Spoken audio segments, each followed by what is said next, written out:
Hello and welcome to Metawatch for the 14th of October.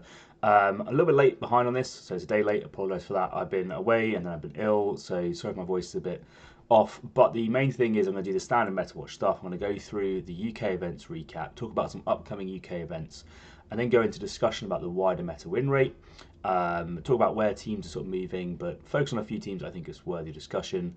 The overperforming teams and underperforming teams, and then if you're a subscriber to the channel, I'll do a tactical tip and give that at the end, so a little subscriber benefit, and then I'll answer a Patreon priority question to round out the show. So, with all that said, let's get into it. Hello and welcome to Turning Point Tactics, the competitive Killteam 40k YouTube channel focused on giving you the strategies and tactics to seize initiative every turning point. I'm your host Ryan, and I'm here to help give you the tips and tricks that elevate every part of your Killteam experience. So no matter if you're a casual or a competitive player, there should be something here for you. If you're interested in supporting the channel, there's a few ways you can go about doing so. You can join the Patreon, where you get access to members only Discord, Patreon priority questions, early access to content, exclusive content, and tournament awards.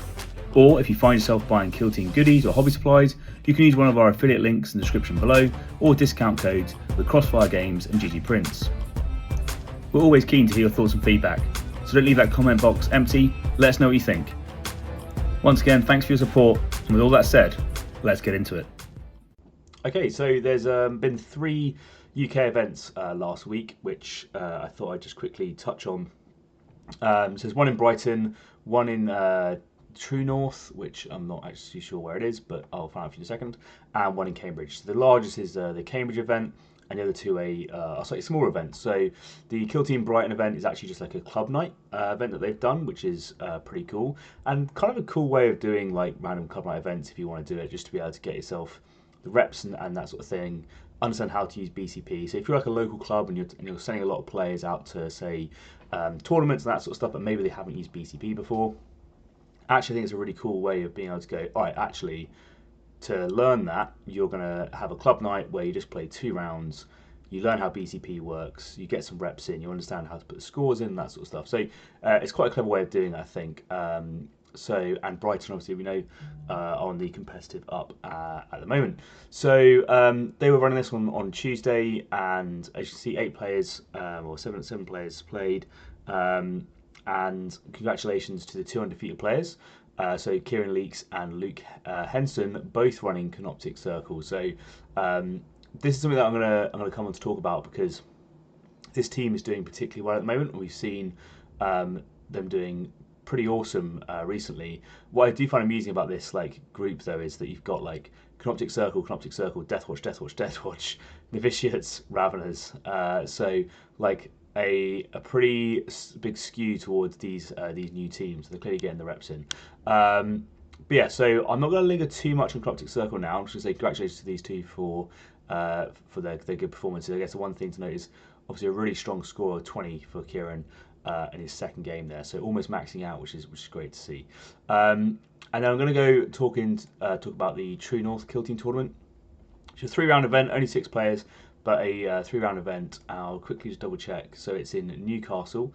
I knew it was somewhere up north, but I can't remember where. So I mean, obviously True North makes it nice, obvious, right? But anyway, so let's talk about it. So first, second, and third. So in first place is Terry Guy with his Deathwatch, going undefeated all 3 rounds, which is nice. James Gordon, second place with Plague Marines, with a 21 in his first game, a loss in the second game, and an 18 in his third game. And then Pete Brown with Deathwatch going 2-19-19. So clearly on the comeback tour post a first loss. But just a quick overview. See, like this seems like a beginner event to me. With the fact that you have only 6 players and 3 rounds, that sort of thing, but it's awesome to see that these things are happening. So that's really cool. And essentially, we can see that Deathwatch coming out on top, which at beginner events I'm not too surprised to see. And noting that there's Plague Marines here, looking at the fact that you have Blooded Goremongers, Hearthkin Jaegers, who I think they can do quite well into. I think it's quite a good feel for Plague Marines as well. And then Pete Brown obviously coming in third place. So congratulations to Terry, James, and Pete for your first, second, and third at the True North Killteam tournament.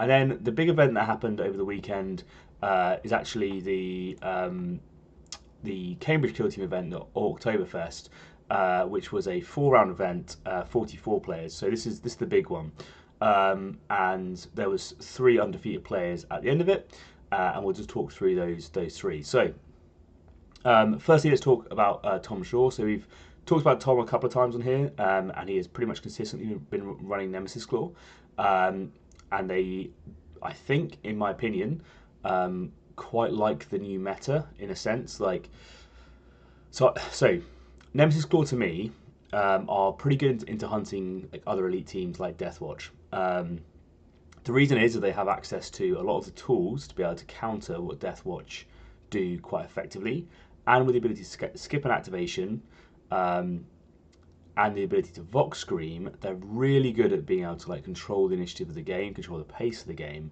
and make it really hard for your opponent to score effectively. With Steel Intelligence as well, they can actually pick up, like they can actually max their TAC op later on, or if they want to use plant devices, there's an option to do that. Or if the map is favourable, they could always go for a route option potentially. But it's not like impossible for them to do well on TAC ops in that matchup. But into other matchups, it can be a little bit harder with an elite team running those sorts of things, because I think a lot of people are saying how good Steel Intelligence is. I still find Steel Intelligence to be kind of like Confirm Kill, but with more steps. I know it's nice that you can like do a regain later on, but it's still a little bit. But it's not a guaranteed, right? Which I think is what a lot of people seem to think. I don't believe it to be a guaranteed amount of points. But Tom Shaw, very good player, running Nemesis Claw into what I think is a good meta for Nemesis Claw. So it's good to see them represented at the top, doing so well. So congratulations, Tom, on his first place. I'll just quickly just touch on the technique of the sort of the melt gun thing, because I think it's worthwhile for a lot of Deathwatch players that are interested. So those who don't know, essentially what they can do is they can wait out all your 5 activations, and then they have a few activations to then stage up where they need to, then move dash their melt gunner, get within 2 inches of one of your guys and kill them, and hopefully position in such a way that they're then out of a threat range of an easy threat range for one of your Deathwatch Marines, right? So the next turning point, you'll only have 1 valid threat essentially for the melt gunner and to who the melt gunner can interact with both ways. If they gain initiative, the melt gunner just moves forwards, kills that guy. Happy days, they've done what they need to. If they lose initiative, they can Vox Screen that model, and then at that point you're then struggling. So Nemesis Claw is an interesting matchup for Deathwatch. I don't want to get too much away, but I'm just going to talk about the tactics because I think it's interesting. On open board, you can kind of counter that with a disruptor. It depends on the map. So I wouldn't say take the disruptor most of the time. I'm just saying if you think the map is appropriate for it, i.e. you're definitely going to get value out of it, then being able to stun that melter gunner means that actually you might be able to survive and deny them only 1 kill with it, which is really important in that matchup, right? So that for me is what I think is a good way of doing it. And on ITD or Team World, the other way I think you should look at it is using doors and hatches to your advantage. So Nemesis Claw don't love like having to open hatches in the sense that they are 3 APL, so they can obviously move, open, and shoot you. But if they're not staged appropriately to be able to do that, then you can you can back them up. So if they have to move dash to reach the door and they can't make it within a single movement, then using those doors and keeping them closed is a good way of keeping you safe. The other way to do this is always double up your models, essentially. So wherever you see the melter gunner is going to go, you want to have 2 models nearby each other. Now, I say nearby each other, I don't mean like put them in double charge range for a shrieker kill or something like this. I'm saying you put them nearby each other so that if the melter gunner goes and kills someone, you can potentially get them with the other one. And that's kind of how I would try and play it. So if you're far enough away that they can't kill you on turning point 2, and they then have to do their first activation of turning point 3, if they Vox Screen one of your guys, you have someone else to be able to kill them. Clearly don't put 2 models in threat range at the end of turning point 2, because they'll just kill one of them with the melter gunner and then they'll kill the other one with the Vox Scream. So I hope that makes sense. Anyway, that's some Countertech for Nemesis Claw for the Deathwatch players that are out there, because I know it's a tough matchup, and I'm biased, so there you go. Is what it is. Okay, in second place, congratulations to Ali from Killteam Brighton, who we talked about previously, running Raveners and doing consistently well with the scores, 17, 13, 17 and 19. So great to see. So Raveners, I think we've seen them, again, performing pretty consistently in this meta. I think they really like the changes to Seek and Destroy. They really like the changes to Infiltration. So I think they're enjoying it. And I haven't played against these guys on Tomb World yet. But I imagine it's just as good for them as it was on ITD. And the ability for them to interact with the tunnel is good. Now, interestingly on Crit Op, there's a lot of missions in this Crit Op that require you to sit and hold objectives. So I wonder how well that they're going to get on in longer form tournaments where you might play all those missions. So thoughts on that? Like, as Ravener players, are you guys finding that those missions where you have to stay on the objective is difficult, or are you just using like your prime to move up as your last counteract with the tunnel, and then just say you're probably not going to kill me in a single activation? Because that does seem to work pretty effectively, and the prime being essentially 4 APL for objective control is pretty gross. So you can force people to have to commit a lot of resources, and then if you do, they just get to kill you. So how do you guys find that playing out? Because I find that matchup interesting. Again, just for Deathwatch players, for those interested, Raveners is another matchup where I personally find the Disruptor can be an interesting take. Again, it's map dependent. I'm going to keep saying that because Deathwatch is very map dependent upon what options you take.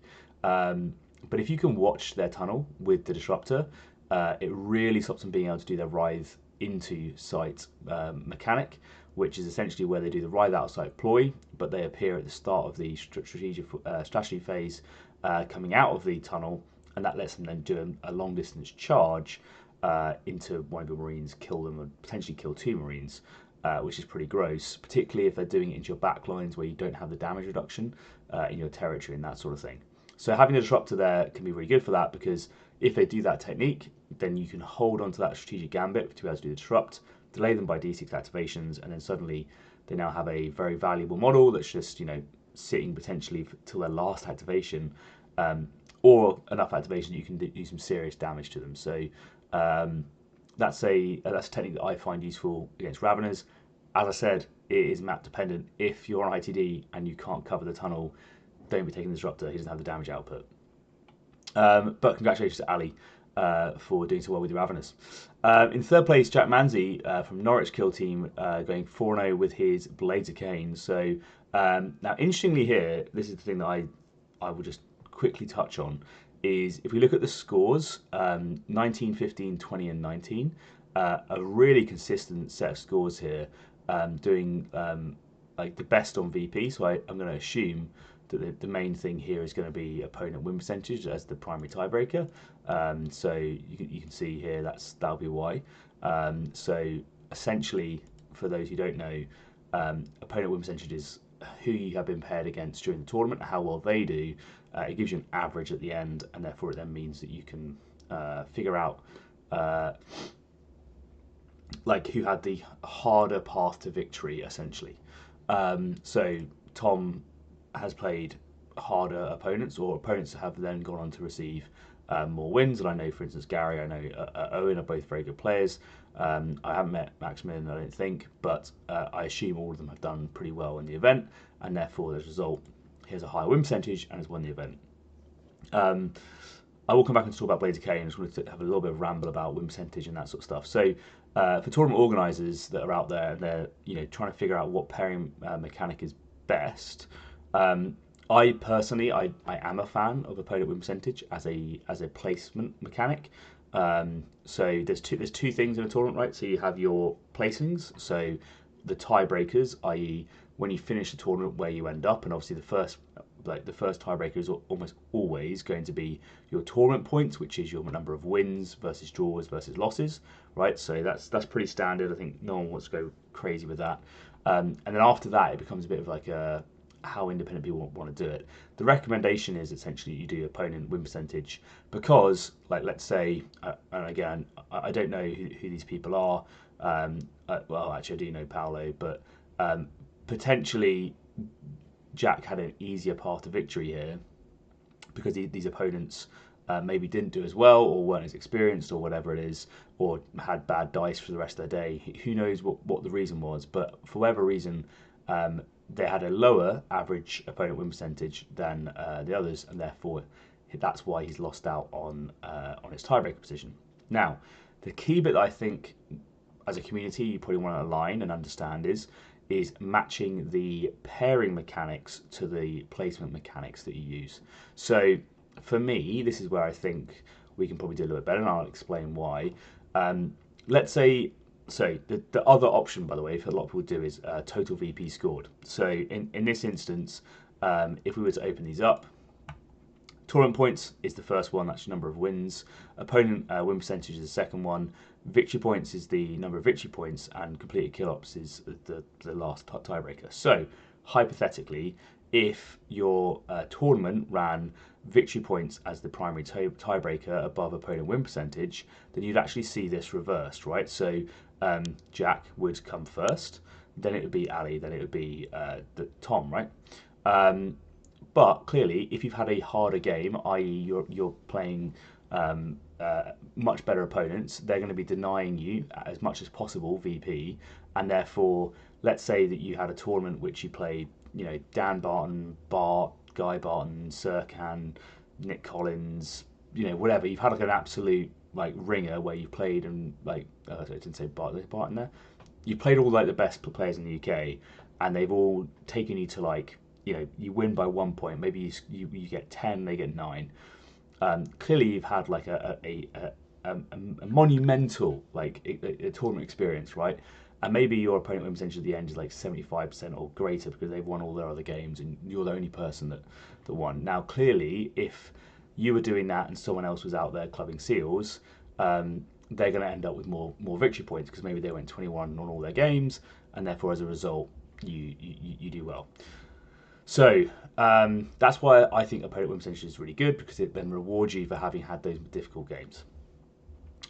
It also, as a community, helps reward you for not like, well, it rewards you for informing your opponents and trying to get them to do well for the rest of the tournament. So let's say Tom played a brand new player in game one, right?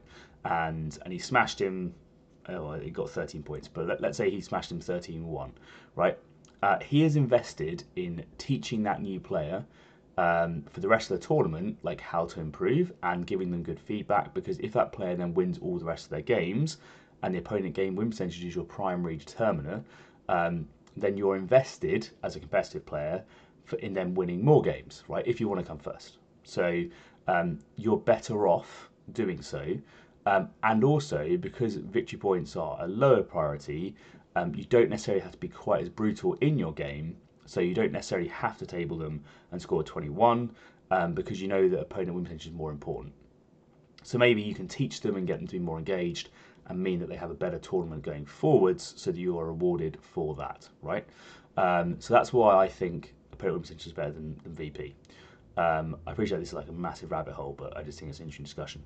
So the next bit is the pairing mechanics. So I do think, though, what we should do is make it so that when you're paired with people, we don't make it random within brackets. So let's say in this instance, I think Jack, because he scored so well in his first game, should ideally be paired into another player that scored as well, right? So if you do it that way, then the good players are rewarded. So like here we have Gary Jackson going 20 points in game one, and Andrew Shepherd 20 points in game one as well. So you would pair these two up, right? And the reason is that then that forces the people who have done really well in game one, which is probably going to be the better players. If you've gone out and, you know, let's say maxed or whatever, you're probably quite good at the game, particularly with how the new VP differential works and how sort of the scoring works with new tac ops and crit ops. And therefore, as a result, you're likely to have a higher opponent win percentage, because even if you lose your next game, you're then going to, your opponent is more likely to win the following subsequent games. So the main point I'm trying to get from that is that like there's two mechanics. There's placement mechanics where you end the tournament based on your results, and there is the what happens each round when you go into a round to get paired and selected into your next opponent. And most of the time we just like to keep it random because that's the way it is. But potentially the more competitive version would be to do it based on your VP score in the last round. I think that would be interesting. The potential negatives, by the way, people will say, is that it means that if you do really well in game one, you're more likely to have a tougher game two, and if you keep doing really well, your games are only going to get harder and harder and harder. But they kind of do that anyway. But it might just give a bit more player agency because otherwise you don't control your pairings, and therefore it's kind of random. You'll just do as well as your win record. Anyway, that's my thoughts on that. Where do we get to? Blades of Khaine. So Blades of Khaine, the reason why I mentioned it, really strong performance in VP, and as a result, I think Blades of Khaine are pretty good at this because they're so flexible with their attack ops.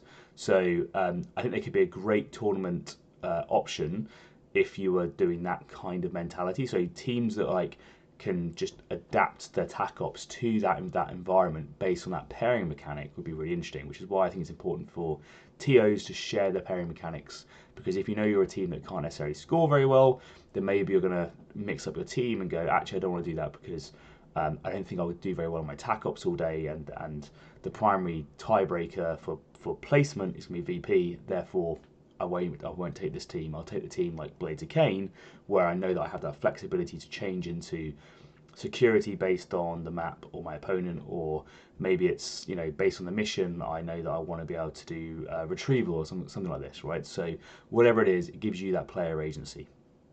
But yeah, so I just want to say congratulations again to all three. Congratulations to Tom with his Nemesis Claw. Great to see you doing so well again with them and repping Yorkshire Killteam. Ali repping Killteam Brighton with his Raveners. Congratulations. And finally to Jack with repping Norwich Killteam with his Blades of Khaine. Congratulations to all of you for doing so well. Cool, that is the events recap of the last week. If I missed your event, then let me know in the description below, and I'll try and cover it in a later episode. I think actually I might have missed one already that I need to go back and do at some point. I've been away, I've been ill, I'm really sorry.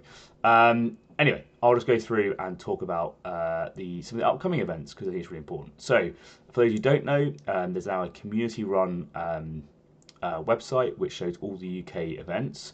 And you can go through and you can check dates for all of them. You can have them in different formats. You can have it as a monthly calendar format, an agenda format, a pin board. Pin board looks nice and pretty, so I have it on there. You can choose the date that you want to look for, and it just shows you all the events that are on here. And again, I'm just going to quickly just touch on some of these and then show you how to upload your events, because some people have asked a question on that as well. So on here, you've got obviously Brighton running their event this coming weekend on Saturday. Knott's running a skirmish on Sunday. Yorkshire Killteam running a event on the Saturday the 25th.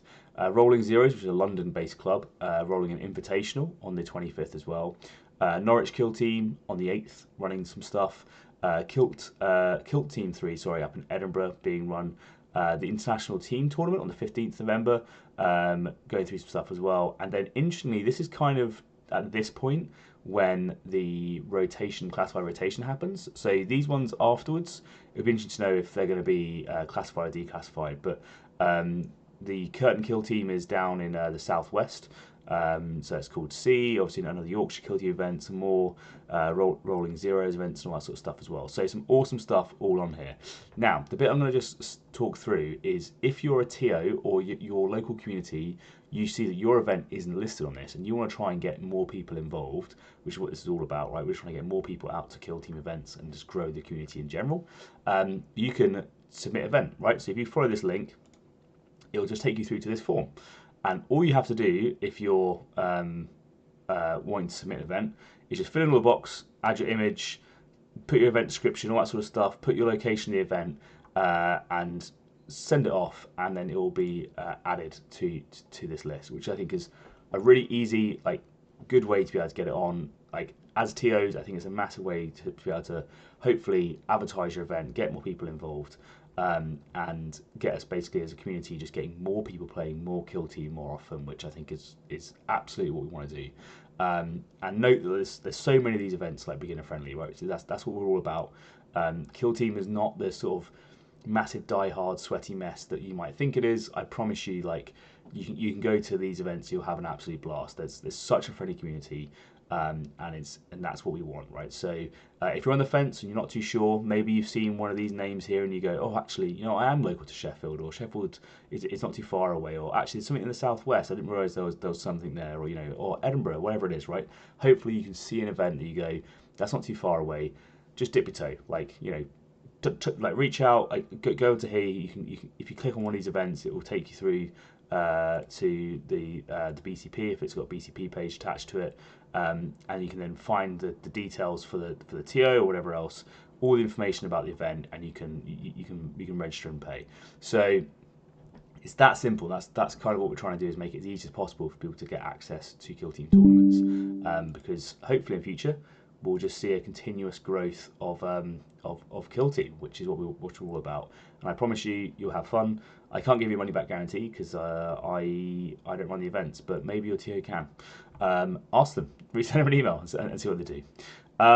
Okay, cool. So we're now going to talk about the wider meta win rates, which is always hard for me to say, but we're getting there in the end. So I didn't want to talk about Canoptek too much earlier on because I'm going to talk about Canoptek now. So Canoptek have been doing consistently well, and they're doing better again now.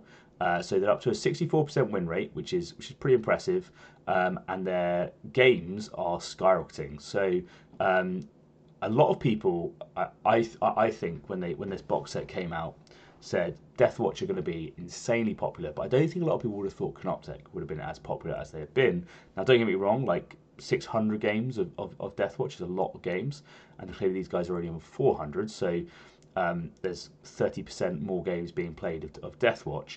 But that being said, Canoptek are really popular and doing really well, like quite consistently better than Deathwatch. Now, the other thing that this website does, so this is Pretentious Plastics Ops, by the way, run by Smiles Eyes and Gunfire, and he does all of the work in the background on this. This isn't me, but at all, by the way. I just talk about the data and the work that he does. So all credit to him, please, because that's what he's been doing in the background, not me. But what's also on here is like a ranking system. So for those who don't know, there's like three main, I think, mechanics that you can look at when it comes to analysing a team performance, right? So you have win rates, which is your just generic win rates between you and your opponent. That gives you some data. It's good for an overview, I think. Like, and generally, what they talk about as a community is you want to keep it between 55% and 45%. So teams that are on like 65% means that they're doing actually really well as a community average. But the other thing that's more interesting in a way is placing data, right? So based on how many times that the team has been picked, you then see how many like wins or undefeated, so potential wins that faction has had. So, for instance, let's say this doesn't necessarily show all of the data because this just shows you a combination of team popularity and also potential to win. So, if you looked at placings alone, right? So if you just said, oh my god, we're just going to look at placings, and you see Raveners, you go, wow, Raveners have won 24 events and they've gone undefeated 14 times.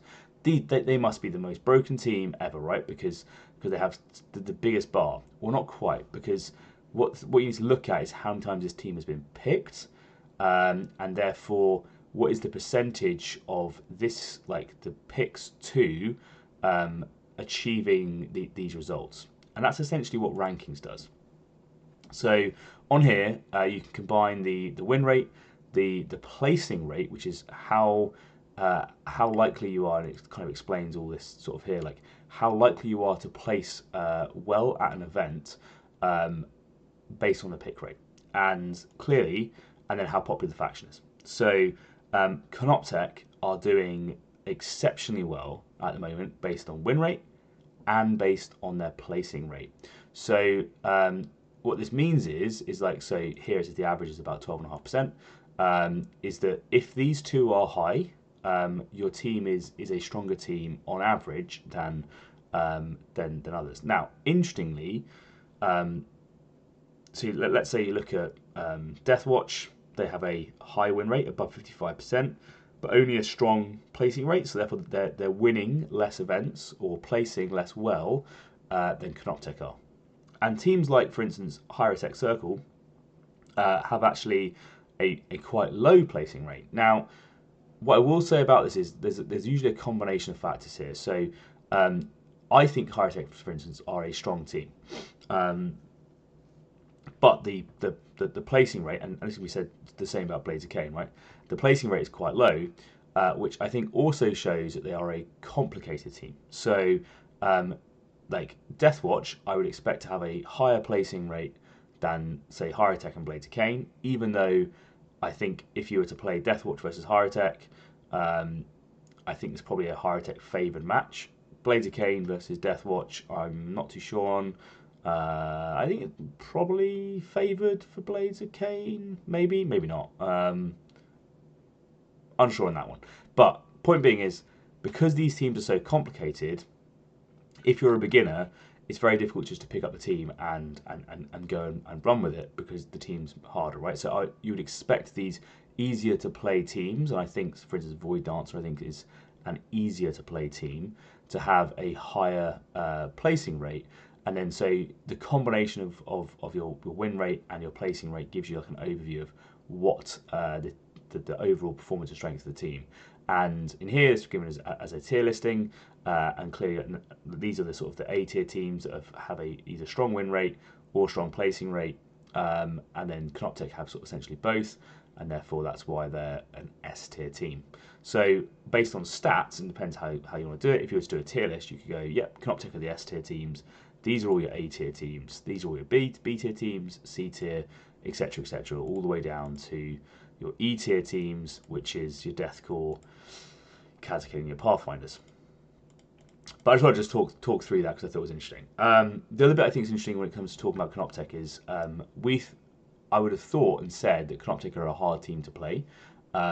So I am surprised to see such a high placing rate, because I think with the way the matrix works and the way the rules works, I think they're quite complicated, and therefore I would have expected a more of a Hierotech or Blades of Khaine kind of score, where you would have a potentially high win rate, but actually the placing rate is not that high.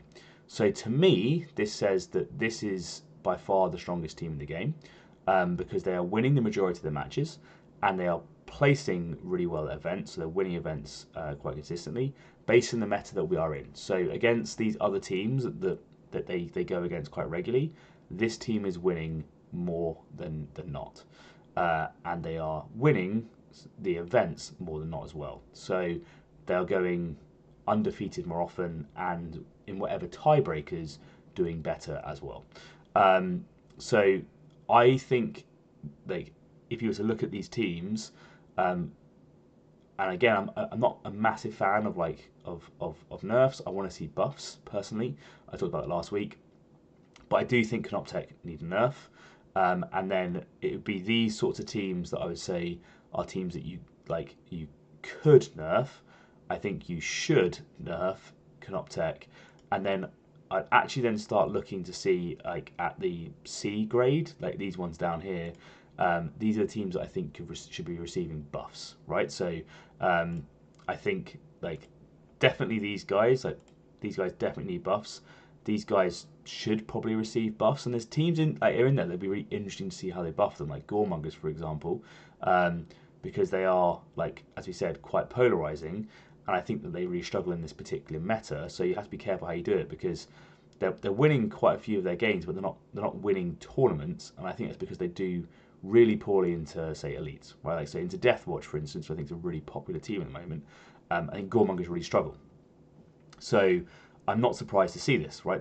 This low placing rate, because although they're winning a decent chunk of games, actually they're not able to win the event, because they're usually losing 2 or whatever. Whereas, like, Hearthkin, actually place better than they do win, if that makes sense. Cool. So I just want to talk through those various bits. I'll just just highlights where we've seen some changes. So Wormblade seems to have like had a slight rise in popularity, I think, and going up to 58%. So again, I think people have seen success with that team now, and now they sort of go, oh, actually, I also want to go and do something similar. But the sort of the teams that are like overperforming are the Sanctifiers, Warp Coven, Hierotech, Chaos Cult, Deathwatch, Wormblade, Void Dancers, Gelapox, and Canoptek. Sorry, I'm so ill. So yeah, an interesting one to see there. Now, as I think most people would expect, all these other teams are kind of doing okay. It's interesting to see that Hunterclade have dropped quite a bit. I'm not sure if that's because like people now are like learning that matchup, or if they have figured it out, or if maybe it's just that more people have jumped on the team and therefore they're doing. But the games don't seem to suggest that. So I don't know. It's just interesting to see that like Hunterclade were a few weeks ago up at sort of almost 60%, and now they're down to sort of 54%. So maybe that like initial reaction of not knowing how to counter them has passed. But interesting to see like Jaeger, for instance, are at 50%. Starstriders, all these guys, all sort of in that green zone, or like where they should be. And then really at this point is where we now start seeing teams that I think deserve buffs, right? So I think Plague Marines, Angels of Death. I think Angels of Death are in like a horrible place because with the new teams that are on the way, and combined with Deathwatch and that sort of stuff, like this team I don't think has like an identity. So they kind of like an identity back somehow. So I'm not quite sure what they need, but they need something. Plague Marines, like again, it's interesting to see that like they do okay into like in some tournaments.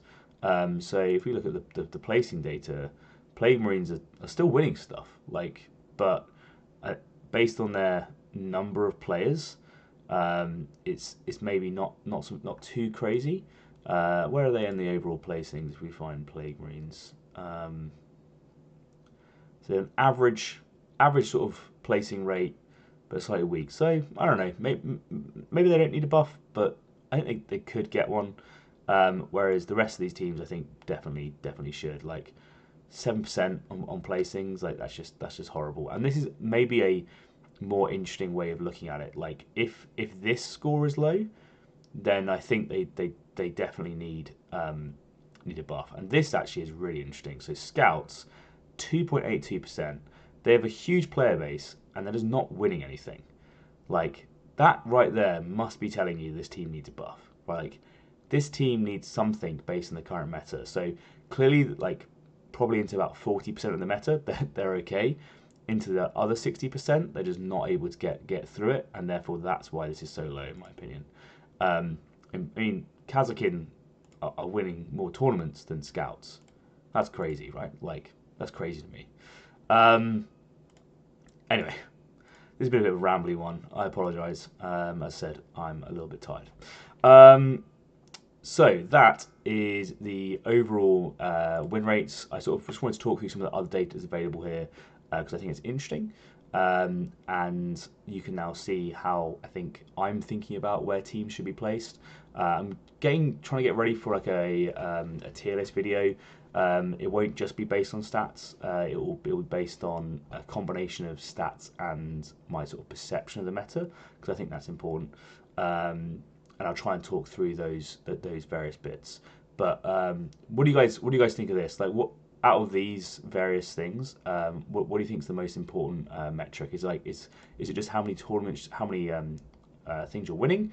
Is it your games that you're winning, or is it a blend of the two based on the pick rate? If you are particularly nerdy, by the way, you can 100% go in here and find the team that you want to look at, and you can pick various matchups and analyze what your faction's win rate is into the matchups that you look at. So I don't know, let's say you want to see, do I think Deathwatch are any good versus Hierotech and Blades of Khaine? Those are the two that we talked about, right? And so actually we can see that I had it the wrong way around according to the data, right? So they think that actually into higher tech you're going to win more often, 64% of the time, and into Blades of Khaine you're only going to win 37% of the time. So that can be an interesting way for you to like have a look at your matchups as a team and think, hey, does this like do the stats generally agree with my perception of the meta? And quite clearly here they do not. So maybe I'm giving Blades of Khaine less credit than they should have, and maybe I'm giving Higher Tech more credit than they should have. Discuss. Anyway, that's that. So I'm now going to go into a subscribe benefit as a tactical tip. So if you are a subscriber to the channel, thank you very much. This is for you. If you're not, then please leave now because you're not subscribed to the channel and this is only for subscribers. Obviously, Jess, you can hang around if you want to, but it does help out the channel, helps us grow, reach more people, help engage more of the community, and hopefully get more people playing more Killteam at a better, more competitive rate, which is what we're all about, right? So I'm trying to spread that love and get it out to more people. So please do hit subscribe and consider sharing this amongst your community, your friends, and trying to get more people involved in Killteam. Okay, the tactical tip then. This is like probably one that you kind of already know, and it's used a lot in chess, right? So in chess they'll say like you want to plan 2 moves out, 3 moves out, 4 moves out, wherever it is, and think about the second and third order effects. In Killteam, I think you want to plan a turning point in advance or more if possible, and clearly your skill set as a player means the more you can plan out in advance, the better you're going to be. So if you can see how the game is progressing and predict the next follow-on actions, you're clearly going to be in a better place as a result. So the tagline or the simple line is plan a turning point in advance. Now, sorry, the benefit or sorry, the methods to do that are important. So how do you do that, or what is some advice I can give to potentially let you do that better? So what I've seen when I get to the table against most people is when it comes to planning moves ahead or planning turning points ahead, they are very, very good at threat ranging. So for those who don't know, that's where essentially when you're placing your model down, you're moving your model up to a location, you will look to see how far away your opponent's models are, the ones that have already activated or expended. So you'll look where the expended model is, you will then measure from that model, let's say the charge distance of 8 inches, and you'll position yourself so that you are just outside of their control range when they finish that charge move, and therefore they can't charge you, right? And that is called threat ranging. And I see people very, really good at this, particularly if you're a hall player. You get a lot of experience doing this because you can out-activate your opponent, and then you can move your model at the last moment to be able to achieve these things. I think people do that pretty well and pretty consistently from what I've seen. But let's say you're an elite player. Let's say you're playing Deathwatch, right? And you don't have activation advantage. So your opponent is doing all their activations. They're stalling moves first. And you now need to think about how you're going to do your movements, right? Because they're not going to give you something to threat range off of, right? So you need to actually consider how you're going to present yourself going forwards. Few ways of doing this. So let's talk about deployment first and equipment and that sort of thing. So let's say you want to be able to, in ITD, threaten a hatchway. So you need to be able to consider where your movement is going to go to be able to reach the hatchway, have sufficient APL to open the hatchway and interact with it in the way that you want to interact with it. So let's say you're positioning a gunner. Your gunner wants to probably be able to get within 1 inch of a hatchway, i.e. 1 inch of your side, to be able to open the hatch and shoot through the hatchway, right? So you, when you're positioning your model, want to consider, are you going to do that with a move dash and then use your free mission action to open the hatch, or are you going to do it with just a move?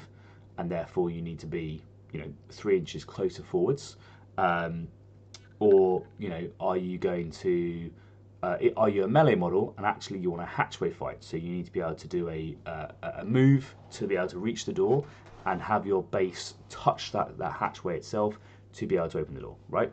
Now that, if you think about that movement requirement, that can dictate where you want to place your equipment, and this is what I'm talking about, thinking turning points in advance, right? So like, if you're thinking to yourself, I'm definitely going to put my gunner in this room, and my gunner wants to be able to open that hatchway over there, that hatchway is, I'm going to place my barricade so that I can reach that hatchway with a single move to be able to then get within 1 inch, operate hatch, and shoot through with my third APL. Happy days, I have now achieved the position that I want. So I'm going to place my equipment ready for that position, right? And then when you go to move a model in the following turning point, you can then go, cool, I'm now going to move my model, I'm going to be able to achieve that, I'm going to be able to achieve that move, right? So that's like thinking it through logically to its conclusion, because when you look at the hatch, you're thinking, I want to shoot through that hatch. But let's say you're thinking, actually, I want to melee it. Well, in that case, I need the barricade to be further forwards because I need to be able to do less. I need to be able to do slightly more movement because I don't want to get within 1 inch of the hatch. I need to touch the hatch. Therefore, the barricade needs to be 1 inch further forwards. If you don't know if you want it to be a melee model or a shooting model, then you're going to have to go on the worst case scenario and go, I will position it so that I can achieve what I want to do with a melee model, and that also means I can achieve what I want with a shooting model if needs be, right?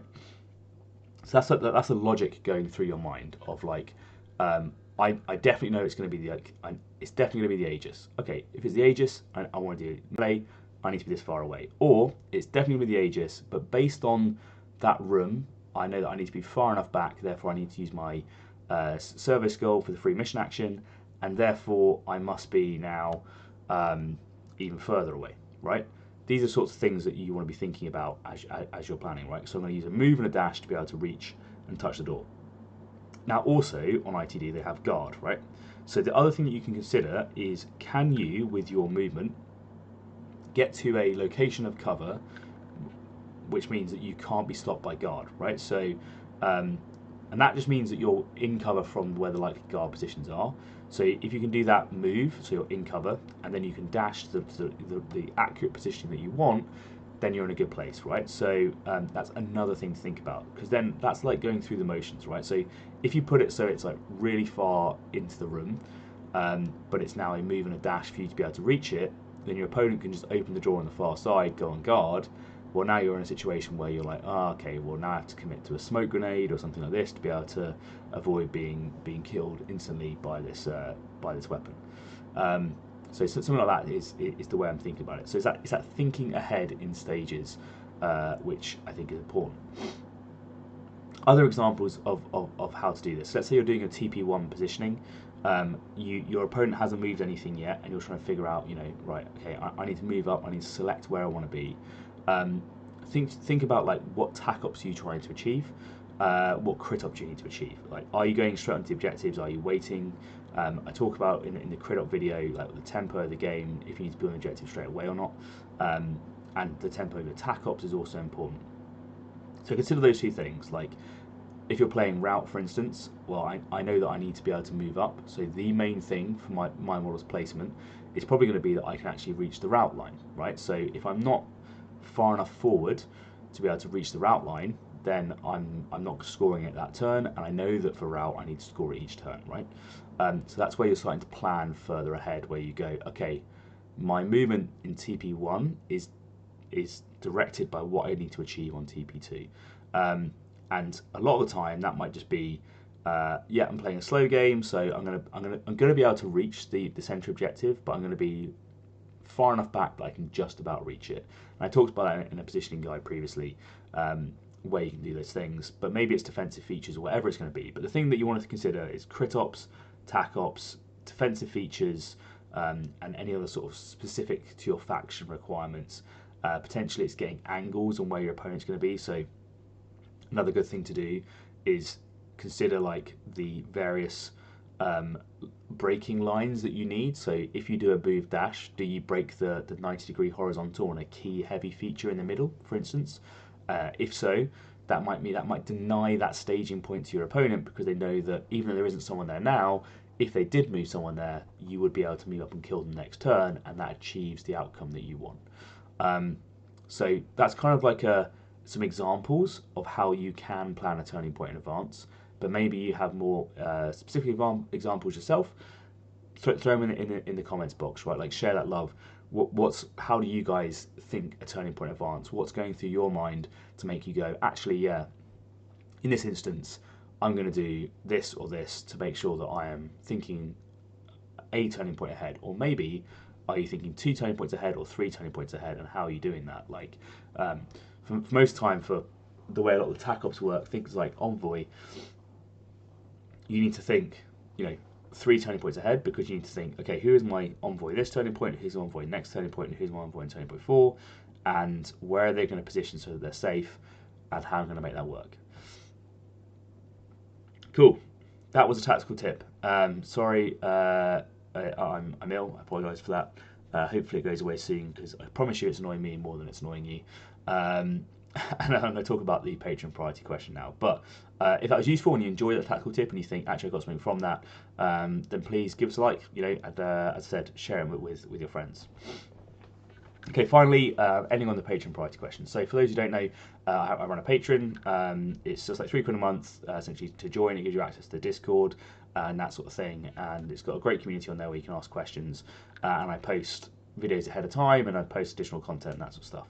The other thing that I do to try and reward the patrons is essentially I put up a sort of weekly post, or every few weeks, depends on how many answers I get, and say, hey, what questions do you have for the show? Or every now and then patrons will just reach out to me with a private message and say, hey, I've got this question, and then I'm just like, brilliant, and I'll answer it. So this one's kind of an amusing one, because I've obviously talked a lot about Deathwatch, and someone's reached out and been like, okay, cool, so how do I kill the Aegis? Right, like, here's the one of the strongest models in the game, and I don't know how to kill him. He never seems to die.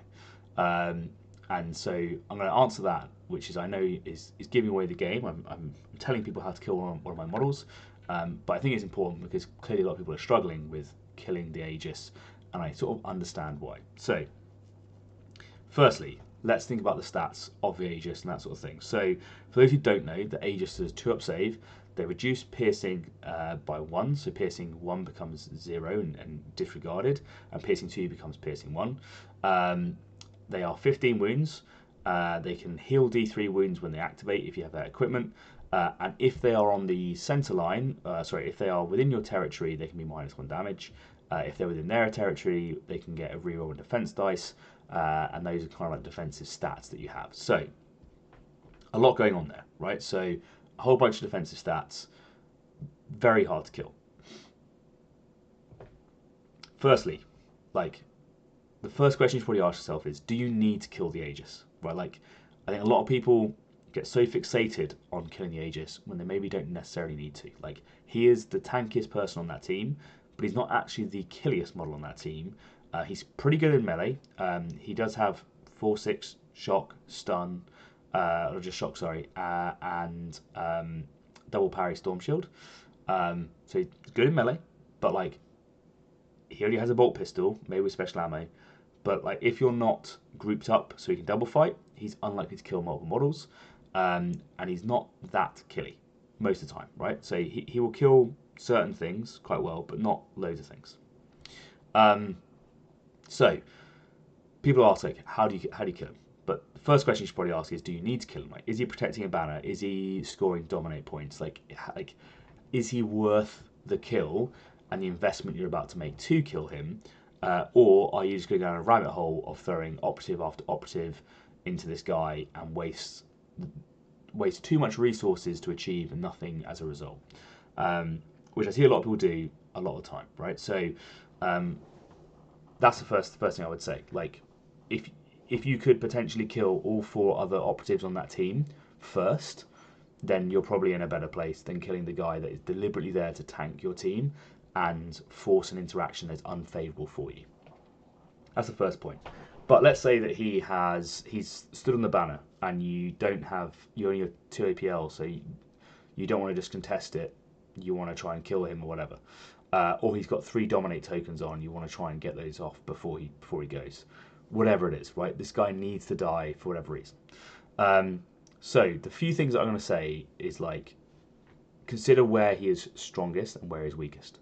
So pretty much in general, when it comes to melee, if you are going to try and kill someone in melee, you want to do it in a 1-hit, 2-hit scenario, right? So this guy does not fight first, right?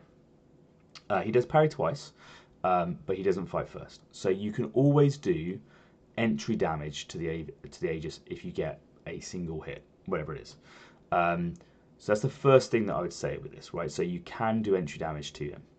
The other thing to understand is how Deathwatch rerolls work. So pretty much all their rerolls that are like baked into their datasheet outside of, or their ploys, sorry, outside of CP reroll are when they are being offensive, i.e. when they are fighting or when they are shooting. So therefore, like when he is retaliating, he does not have access to rerolls inherently outside of a CP reroll. So there are things which mean that you can stack your odds of being able to likely kill him in melee should you wish to. But ideally, you still want to chip him first, okay? Because he's 15 wounds off the bat.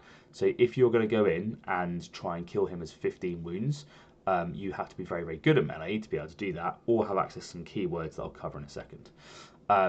So ideally, if you're going to shoot him, there are some suggestions that I have for doing so. If you have access to lethal, if you have access to rending, dev wounds, piercing 2, more than 4 attack dice are the sort of the main things that you want. So let's start with that. So another ploy they have is being able to turn a regular save into a critical save, but outside of that, 2 saves become a crit save is the best that they have, right? But he still only gets 3 defense dice. So let's say he saves all of them, he can block 2 crits, right? But he can't block anything else. So let's say you have lethal 5 and rending, and you get 3 crits. Well, you're then going to do some damage to that model because through volume of critical hits, you can force through damage.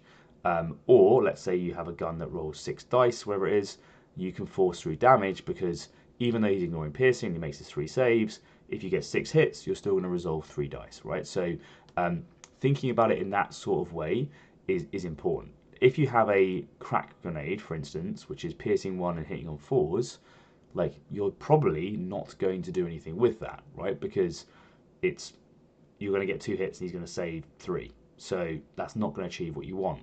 However, if that crack grenade has punishing and has an extra attack dice and it has ceaseless, and maybe you have I can turn a miss to a hit or a hit to a crit, or I have rending, right? Like suddenly these abilities mean that crack grenade becomes more scary because before he probably wasn't too worried about it. You know, he'll take some chip damage, but not much. So that's the first way. Like if you're going to shoot, try and use those sorts of keywords to be able to achieve it. So that's lethal, that's rending, that's dev wounds that just as soon as you retain crits do damage, so you don't have to worry about stuff. Piercing 2 to be able to remove one of those defense dice. Using more attack dice to be able to get through it. Are the ways if you want to shoot him, you want to force those things through. Genuinely, the thing that I'm most scared of from the Aegis is things like lethal 5 and rending with sort of dev wounds and that sort of stuff. So those sorts of profiles are the things that are going to scare me because they're probably going to do the most amount of damage. Cool, that's the first thing. The other option, of course, is just guaranteeing like 4 hits. So if you have a gun that hits on 2s, for instance, and you're rolling those dice, so you can always do a little bit of chip damage because if you're always getting 4 hits, he's only going to be able to save 3, and therefore you're getting that consistent chip that you need to be able to do the damage. Next up is damage outside of rolls. So there's many ways that people can do essentially what people refer to as like mortal wounds or dev wounds or whatever. Like it's damage that's done that you're not doing through a shooting attack or a fighting attack, right? So maybe you have a poison ability like Terrachem or poison that the Tyranids have. Maybe you have Felg will have like mortal wounds or damage they can do to people in proximity to them, whatever it is, right? Like it could be a mine, whatever, right? Like you have damage that you can give to a model without rolling against their save stat or rolling against their melee, like the fighting stat. And that's another way for you to potentially chip through that damage that you need to be able to achieve what you need to kill that guy. So again, use those keywords if you're shooting, or use damage outside of rolls. Finally, in melee, and I'll come on to one last point at the end. Finally, in melee, there is some other keywords that are going to help you again. So again, brutal is really good versus the Aegis. So he parries twice, but he needs crits to parry. So he only has 5. He has 5 attacks. Only 5 attacks. He has 5 attacks, but he's probably going to get a crit. But if you're an effective melee fighter, you probably also get a crit, right? Like if you're 5 attacks as well, you're just as likely to roll a crit as he is. He doesn't have lethal or anything like this. A lot of people what I see happen is like they will strike with their crit first and then get parried out. Whereas let's say you have brutal and you have brutal and 5 attacks. You both roll off. You both get a crit and 3 hits, whatever. If you parry his crit with your crit, he can now no longer double parry because he can't parry out your brutal rolls. So suddenly now you can now resolve more attack dice as a result and therefore get through the hits. So it's something to be aware of. Additionally, if he doesn't roll a crit, then he's going to have to CP fish for it or whatever, and there's a chance that he doesn't do it. Now, guaranteed, I've said this now, your guy's going to charge, he's going to get 2 crits and you're going to die, and I'm sorry about that, that's just the way it is. But those are one of the things that you want to think about. So think about how he has his rerolls and then use it. The same can be said, by the way, again for rending and lethal. So you can do a crit saturation by using those sorts of things as well, right? So if you have lethal 5 and rending, or you have lethal 4 and rending, or whatever, then again you're going to be able to potentially do those things. And finally, it's like consider where you're going to do the damage. So if you have the opportunity to hit him with a big weapon, before, with those keywords I mentioned previously, before he gets onto that center line, then that's a way better place to do that damage because you're going to get more damage through as a result. Whereas if you wait until he is in the optimal position where he's on the center line and he's therefore getting his damage reduction, he's getting his reroll and defense dice and all that sort of stuff, then you're likely to not be able to do as much damage and have to chew through that harder to kill package over a volume of time. So that's my advice on how to kill the Aegis. So as I said, it's brutal, it's lethal, it's rending, it's dev wounds, it's piercing 2, it's using more than 4 attack dice, or having a way of being very accurate attack dice so you get 4 hits or 5 hits all the time. It's using damage outside of rolls, and it's about actually choosing where to do that damage. Hope that's of use, and I hope that's helped. Maybe you get to kill a few more Aegis. But again, just make sure, like, do you actually need to kill him, or is that just a distraction card effect in your face that you can probably deal with positioning and not giving him double kills, and therefore instead you can focus on killing the rest of the Marines that are out there. Cool. If that was useful, give us a like.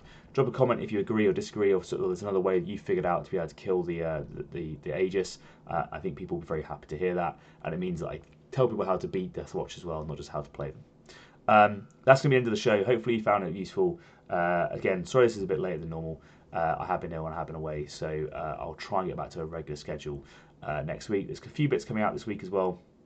We have some painting videos and that sort of stuff that will be up on the Patreon shortly, as well as some of the tack-up guides as well that I need to do. So I've written the show notes for them, so I'll put all those up on the Patreon one by one, so people get a chance to read them, and then I'll record the videos, hopefully when I'm slightly less nasally, and then people can enjoy that as well. So lots to come. Hope you all have a cracking week, and I'll see you on the next one. That brings us to the end of the episode. Hopefully you found something new or useful while listening, and if you did, throwing us a like would be greatly appreciated.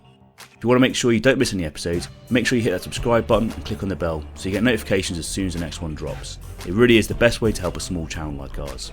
And if you can't wait and you do want early access, we have a Patreon where you can get exclusive access to all our content ahead of time. As always, we'd love to hear your thoughts and feedback. Just drop a comment below and we'll get right to you. Thank you so much for listening. I'm your host Ryan, this has been Turning Point Tactics, and we'll see you next week.